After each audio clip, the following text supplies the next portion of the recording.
on raconte que les eaux et la terre se sont séparées. Et la terre est restée tellement sèche que même les pierres avaient soif. Je ne sais pas si vous avez déjà vu une pierre qui a soif. Grand bien vous garde. C'est terrible. Une pierre qui a soif ouvre sa gueule de pierre. Et quand on regarde au fond de la gueule d'une pierre qui a soif, savez-vous ce qu'on voit? On voit rien. Heureusement, les oiseaux étaient déjà là. Et les oiseaux, armés de leur bec, se sont mis au travail pour ramener les eaux de la terre. Oui, armés de leur bec, tous ensemble. Ils se sont mis à creuser la terre en chantant, oui, des petits trous par-ci, des petits trous par-là, des petits trous partout. La preuve en est qu'ils ont ramené les sources et les fontaines. Si vous tendez l'oreille à une source ou une fontaine, n'entendez-vous pas une petite chanson? C'est la petite chanson que chantait l'oiseau en creusant. Eh oui. Mais quand je vous dis que tous les oiseaux ont creusé la terre en chantant, je vous mens un petit peu. Oui. Il y a un oiseau qui n'a pas voulu creuser. Pourtant, celui-là, il ne manquait pas de bec. Non, son bec à lui était pointu et dur comme la pierre. Mais lui, sa spécialité, c'était piocheur de bois. Alors, tout piocheur de bois qu'il était, il n'a pas voulu se rabaisser à creuser la terre. Ou bien il avait peur de salir son beau costume de plumes feuillage. En tout cas, lui. Alors que tous les oiseaux creusaient la terre en chantant partout, lui, il s'est perché au sommet d'un grand arbre et il s'est mis à les regarder. Oh, il aurait pu se contenter de regarder et rien ne se serait passé. Seulement voilà, cet oiseau-là, avec son petit bonnet rouge sur la tête et son beau costume de plumes feuillage, au lieu de se contenter de regarder, il s'est penché vers le peuple des oiseaux qui était là en train de creuser la terre, de ramener l'eau, de se couvrir de boue, et il n'a pas pu s'en empêcher. Il s'est mis à ricaner, à rire des oiseaux couverts de boue. Et c'est le merle, Miroy. Il était en train de creuser la terre juste au pied du grand arbre où se trouvait Pivert, le moqueur. Et tout à coup, Miroy, il a entendu ce rire moqueur qui descendait de l'arbre. Alors il a sorti son bec de la boue, il a tourné la tête et il a vu Pivert là-haut, qui était là à ne rien faire et à se moquer de surcroît. Quand il a vu ça, le merle, très en colère, il a gonflé sa poitrine de plumes et puis il a interpellé Pivert. « Pivert, descends donc nous aider au lieu de rester là-haut à ne rien faire. » Mais Pivert, au lieu de descendre, eh bien, il a fait le tour de l'arbre, il s'est plaqué derrière et il a continué à ricaner. Quand le merle a vu ça, il était tellement en colère que la moutarde lui est montée au bec. Et c'est depuis ce jour que le merle a le bec couleur de moutarde. Le merle, il est allé trouver tous les oiseaux qui creusaient la terre aux quatre coins du monde. Et à tous, il leur a dit que Pivert restait là-haut à ne rien faire au lieu de les aider à creuser.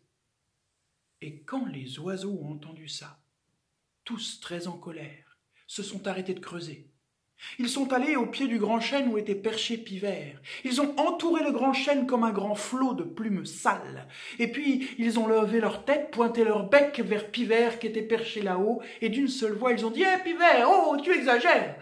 Descends donc nous aider à creuser au lieu de rester là-haut à ne rien faire. » Et Pivert, au lieu de descendre, il s'est mis à tourner tout autour du tronc. Mais de tous les côtés, on l'appelait. Alors au bout d'un moment, Pivert étourdi, il s'est campé sur une grosse branche et il s'est penché vers tout le peuple des oiseaux qui étaient là en bas réunis et à tous. Il a tiré la langue. Oui, cette longue langue qu'il tient enroulée dans sa tête. Et puis, sans rien rajouter, il s'est envolé sur l'arbre d'à côté. Quand les oiseaux ont vu ça, d'un seul mouvement de toute leur tête, ils ont suivi le vol du Pivert. Et quand Pivert s'est perché sur l'arbre d'à côté, tous les becs pointés vers lui ont dit « D'accord, Pivert !» puisque tu ne veux pas nous aider à ramener les eaux de la terre, qu'à jamais les eaux de la terre te soient interdites, que plus jamais aucune eau de la terre ne vienne étancher ta soif. » Ils ont dit, les oiseaux, et ils sont repartis à leurs travaux. Pivert, lui, il est resté perché sur son arbre à les regarder faire. Seulement voilà, quand la boule de feu a cogné le sommet du ciel, Pivert, là-haut perché, il a senti comme du sel et du sable au fond de son gosier. Il avait soif. Alors Pivert, il est descendu sur la terre pour y prendre de l'eau. Il s'est d'abord approché d'une petite source toute neuve, mais à peine il a pointé son bec vers l'eau de la source que... l'eau de la source, il est rentré dans son trou. Oh! Ça lui a fait tout drôle à Pivert. Alors il est allé vers l'eau d'une petite rivière, mais à peine l'ombre de Pivert a touché la surface de l'eau que l'eau s'est enfoncée dans la terre. Alors Pivert, affolé, il a regardé autour de lui, il a aperçu une petite flaque, il s'est précipité vers la flaque, mais à peine il s'est approché de la flaque que l'eau de la flaque s'est évaporée. Et c'est là qu'il a compris, Pivert. Il a compris que, comme avaient dit les oiseaux, plus jamais il ne pourrait goûter aux eaux de la terre, ni celles d'une source, ni celles d'une rivière, ni même celles d'une flaque. Alors, Pivert, la soif collée au gosier, il est remonté au sommet du plus grand des arbres, et il s'est mis à attendre, à espérer les eaux du ciel. Mais comme les eaux du ciel ne venaient pas, Pivert, il s'est mis à les appeler, à les appeler.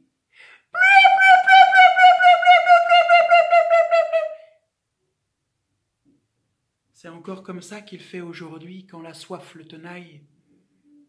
Il appelle les eaux du ciel. Vous pourrez l'entendre encore. Et vous pourrez constater que si le ciel est bas, il entend l'appel du Pivert et il envoie la pluie pour étancher sa soif. Mais si le ciel est haut, il n'entend pas l'appel du Pivert.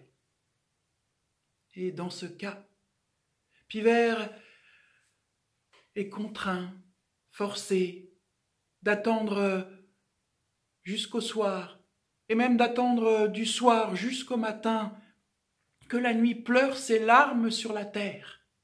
Et le matin, il est le premier à descendre dans les prairies aux hautes herbes pour cueillir les larmes de la nuit, les perles de rosée, avant qu'elles ne basculent dans la lumière du jour. Hein? Il est contraint de faire ça depuis ce temps-là pour étancher sa soif. Et si vous voulez mon avis, c'est tant pis pour lui.